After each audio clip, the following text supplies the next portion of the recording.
I'm drawn to a quote that came from you where you say, it's very rare for a man to be humbled but not ruined. That's a beautiful statement. I feel like I've been there before. And how about you? Because you have really brought OMG up very quickly after leaving Veritas. How are you feeling these days?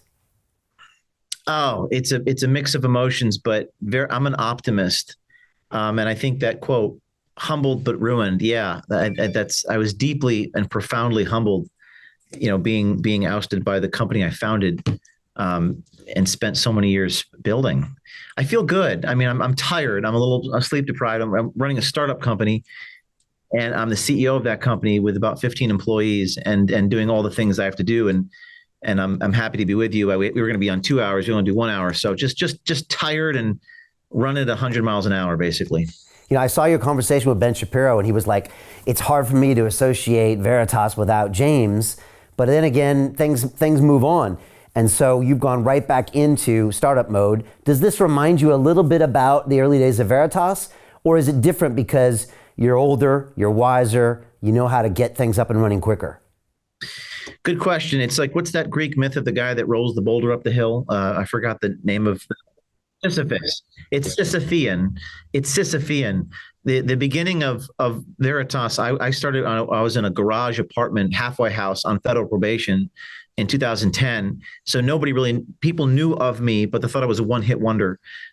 It was much more difficult back then because I didn't have all the support and all of the relationships I had built over 14 years. So in many ways, it's easier. In some ways, it's more difficult because it's more Sisyphean. It's like, really? The boulders come all the way back. I have to push it back up again? So the way to keep going is to focus on the artistic aspects, the storytelling aspects, the things that drive me, like that urge to get the next story out. I can't even say what our next story is, but man, if you knew, it's so exciting, that part of it. And you'll sort of do whatever you have to do, build whatever you have to build in order to achieve the objective of telling that story. Yeah. James, I've had a lot of high power CEOs that have been on the show, and a lot of them have a similar story. And some of them even say that the guy that starts the organization, almost always gets thrown out of the organization in the end. And it's just kind of either a path or different personalities. I mean, have you had some time to kind of think about that? Did you go through various stages when it all happened? Or how do you put this in perspective now? I guess it's only been about 4 or 5 months. This is like a 3-hour-long conversation answering that question. I mean, we're talking about Dr. Malone, who I had dinner with in Orange County 2 weeks ago at Mastro's, and he wrote this unbelievable essay, which I've quoted 3 times. It's called The Institutional Pathology That Took Down James O'Keefe. And I'm just going to quote briefly from it because it's fascinating. This is crazy. One would guarantee him a position of a fundraising opportunity and people want to support. How could he be thrown out at that moment in time? And it's sort of like this institutional pathology Malone describes. I'm quoting him. He said, this has all of the earmarks of a terrible institutional problem we've seen with boards. By the way, I'm not the only one. I can't believe how many people have messaged me from hospitals, churches, the parable of Steve Jobs and all these sorts of things. The board develops a backwards looking focus, taking apart the success, wondering why we're taking these risks in the first place. They bring in the Goldman Sachs guy, like all that sort of business. And then people start conspiring to replace. One of my closest advisors told me when this happened, he said, I could see that a lot of people were working to become you. They wanted to be you. And of course, that's not possible. So, you learn from it. And as I said, you learn from it, makes you wiser. It's making me a little more disillusioned, which is not a bad thing because I'm a reporter. So the more real I can see the world, the better job I'm going to do at describing the world. So I think I'm going to be a more effective messenger, a better leader. And what doesn't kill you indeed makes you stronger. Amen to Nietzsche on that one. And do you ever draw parallels to Steve Jobs? Did you think back that? Because they threw him out and then later they brought him back. And when they brought him back, it was amazing just to see what he could do. But they did throw him out, right? Yeah, I can't, without getting into specifics or breaking confidence. I work with a number of business leaders that came to me and experienced something I went through, and the advice they gave me was, you're a boxing guy on the floor of the boxing ring, and you're at a 9 count, and you're bloodied. The psychological effects of going through this is I can't even put it into words unless you go through it. And they all these people said the same thing, which is you got to get back up right away, even though you don't want to, even though psychologically, physically, spiritually you are on the floor, bloodied, unconscious. You got to get back up. So what I did is I basically took out a whiteboard, and late night with a bunch of blood brothers, I said, where are we going? And the epiphany that we came to was the sort of decentralizing of journalism, which is that now we have all these thousands of people that are messaging me every day, like, oh, I want to do what you do. And we're sort of leaving those people, how do we empower them? How do we mobilize them? And we came up with this idea of putting it back on them. We can talk about this with OMG's mission. So it was tough because I was on the floor of the boxing ring, bloodied, hurt, but eventually reached a point of forgiveness and what's next, like forward looking. And in some way, this concept of decentralized journalism, which we'll get to, like you'll be able to realize that much quicker than you could have at Veritas, if you ever could have, right? Because now you're lean, you're mean, you can see a vision.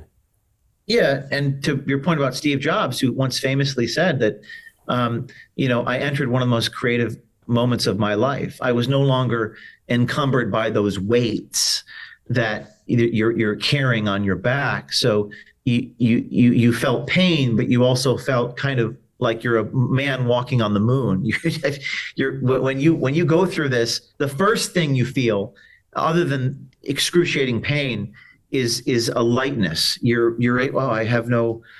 don't have to make payroll this month. Like it's just like this wild, the amount of responsibility, all those lawsuits, those are no longer my problems.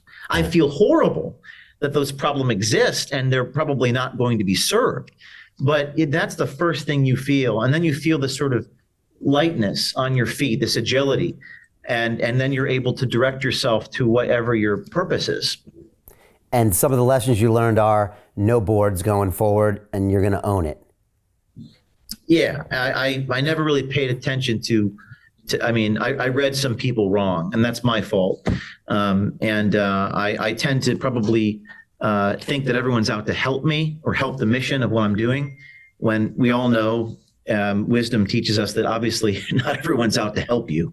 But that's my fault. I learned a lesson there, and I 100% own OMG right now. So Jim Rickards has just recorded a video that's not available to anyone in the public, and he's going to be talking about how this upcoming recession is going to be fast, it's going to be bloody, it's going to be nasty. But at the same time, he's going to show you how you can position yourself to profit from all of this chaos.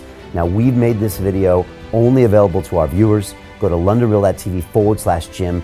Watch that immediately. I can't say enough good things about Jim Rickards. He understands the global economic system better than any guest I've ever had on London Real. His predictions are almost uncannily true, and you can learn how to profit from his vision, from his expertise, and his understanding of economics. So go to londonreal.tv/Jim or click the link below.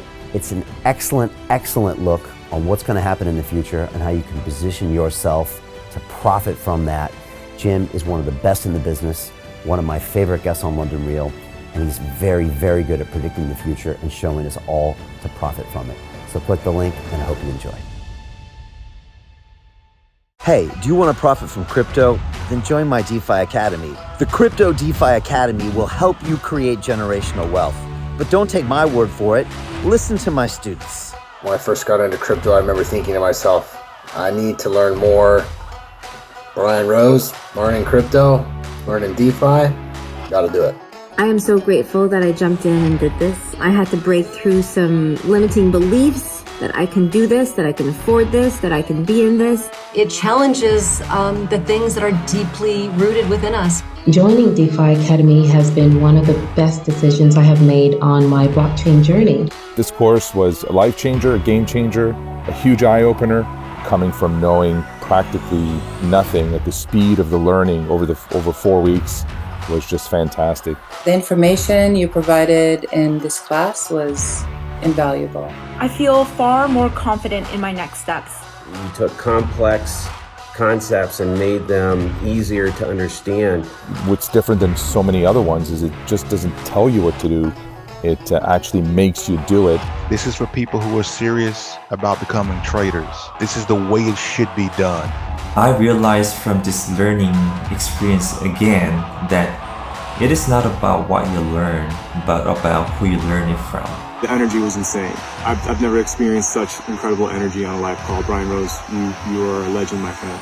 It's the only thing in the market where you can get all information and learn everything what you need to know. Everything is so clear and so well done, and I'm just forever grateful for this program. It made me feel so much more confident about crypto than I did before. I did not anticipate how passionate I was going to become about it. It's also been like a big learning experience for me, not just in the crypto space, but just an overall balance of life. What I've learned is, how to take ownership, of my life in a way that I really hadn't before. Yeah, you can't put a price on that, really. I would recommend it to anybody, top notch. Excellence does not come cheap.